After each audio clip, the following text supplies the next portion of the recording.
বৰপেটাৰ হাউলিত আটক 7জনীয়া ডকাইতৰ দল বৰপেটা জিলাৰ হাউলি আৰক্ষীয়ে বুধবাৰে নিশা অভিযান চলাই 7জনীয়া ডকাইতৰ দল এটাক আটক কৰিবলৈ সক্ষম হয় ডকাইতৰ দলটোৱে বৰষুণৰ বতৰৰ সুযোগ লৈ বৰপেটা জিলাৰ হাউলিত থকা এটিএম লুট কৰাৰ বাবে হাউলিত বাহৰ পাতিছিল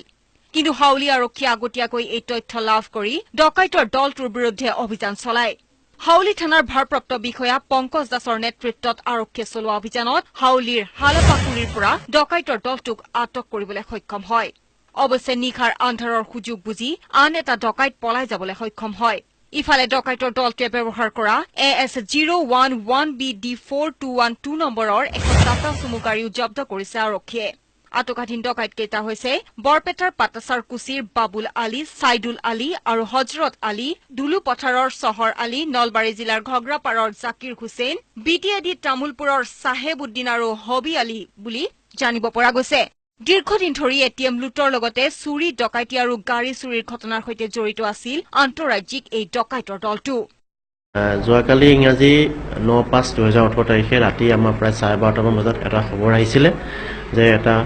দুষ্কৃতিকাৰী 7-8জনীয়া এটা দুষ্কৃতিকাৰী দলে এখন গাড়ী লৈ তেওঁলোকে বৰপেটা জিলাৰ যিকোনো এলেকাত বিশেষকৈ হাউলি থানা ওচৰে পাজৰে বা হাউলি থানা তেওঁলোকে এটিএম লুট কৰিবৰ কাৰণে অথবা গাড়ী চুৰি কৰিবৰ কাৰণে এটা গেং ভৰি আছিলে সেই খবৰ অনুসৰি আমি লগতে গৈ 12:30 ৰাতি গৈ পেলাই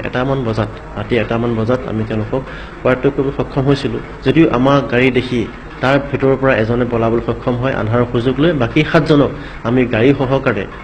লগত এখন চমু গাড়ী লগত আমি তেওঁলোকৰ পৰা চুৰি মৰাণাস্ত্ৰ আমি উদ্ধাৰ কৰিবলৈ সক্ষম হৈছোঁ আৰু গম পোৱা তেওঁলোকে বিভিন্ন ধৰণৰ গাড়ী চুৰৰ কেছতে জড়িত আছে VNS নিউজ বৰপেটা।